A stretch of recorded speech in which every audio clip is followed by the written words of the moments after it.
ક્યારે વિચાર્યું છે કે શું થાય જ્યારે વિજ્ઞાનની કોઈ એવી માન્યતા જે સદીઓથી સાચી મનાતી હોય એ અચાનક ખોટી સાબિત થઈ જાય? બસ આજે આપણે એવી જ એક રોમાંચક અને ક્રાંતિકારી સફર પર નીકળવાના છીએ. આપણે જઈશું પરમાણુની અંદરના એક અદૃશ્ય વિશ્વમાં, જ્યાં એક નાનકડી શોધે આપણી દુનિયાને જોવાની રીત જ બદલી નાખી.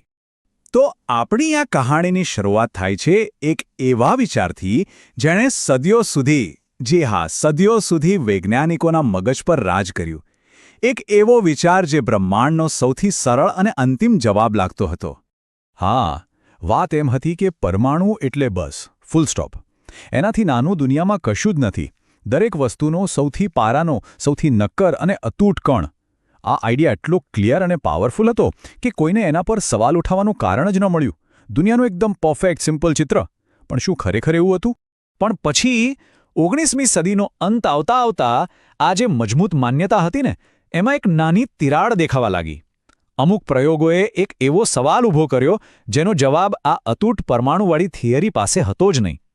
વિજ્ઞાન હવે એક નવા જ વળાંક પર હતું. અને અહીંથી જ આખી કહાણીમાં અસલી ટ્વિસ્ટ આવે છે.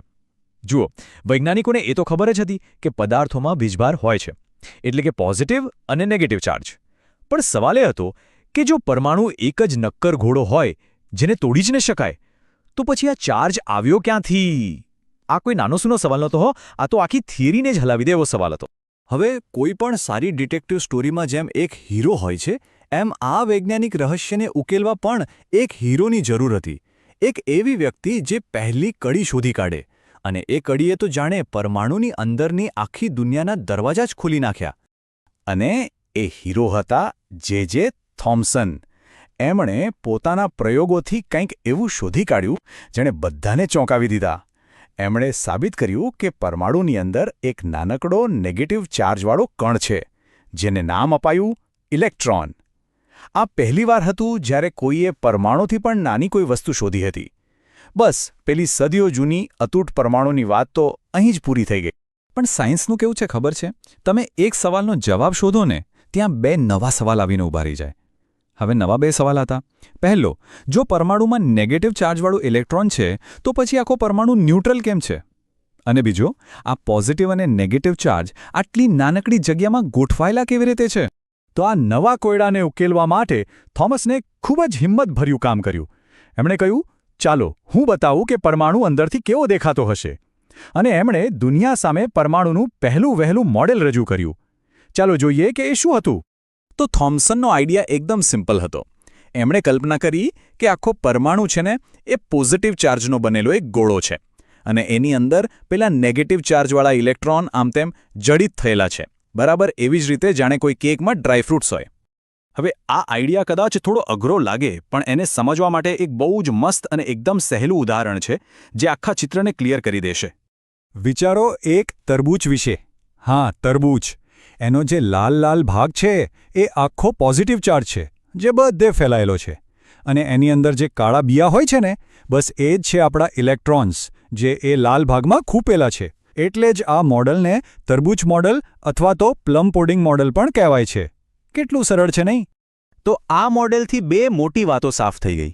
એક, આપણને પહેલીવાર પરમાણુની અંદરની રચનાનો એક આઈડિયા મળ્યો. અને બે, જે સૌથી ઇમ્પોર્ટન્ટ હતું, એ સવાલનો જવાબ મળી ગયો કે પરમાણુ ન્યુટ્રલ કેમ છે. કારણ કે જેટલો નેગેટિવ ચાર્જ એટલો જ પોઝિટિવ ચાર્જ, એટલે બધું બેલેન્સ. Problem solved. અથવા તો એ સમયે બધાને એવું જ લાગતું હતું.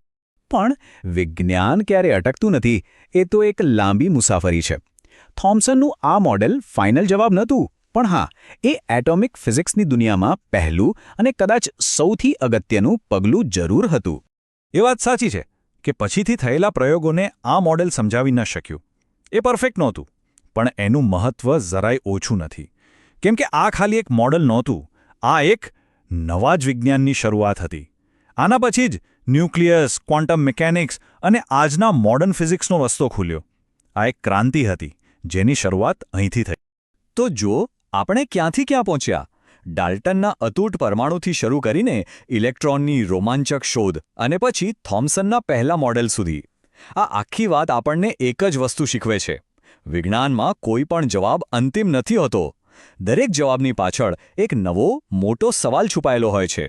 જે દિવસે એવું માનવામાં આવ્યું કે પરમાણુને તોડી ન શકાય, એ જ દિવસથી એની અંદરની દુનિયાને શોધવાની અસલી સફર શરૂ થઈ. અને મજાની વાત તો એ છે કે એ સફર આજે પણ ચાલુ જ છે.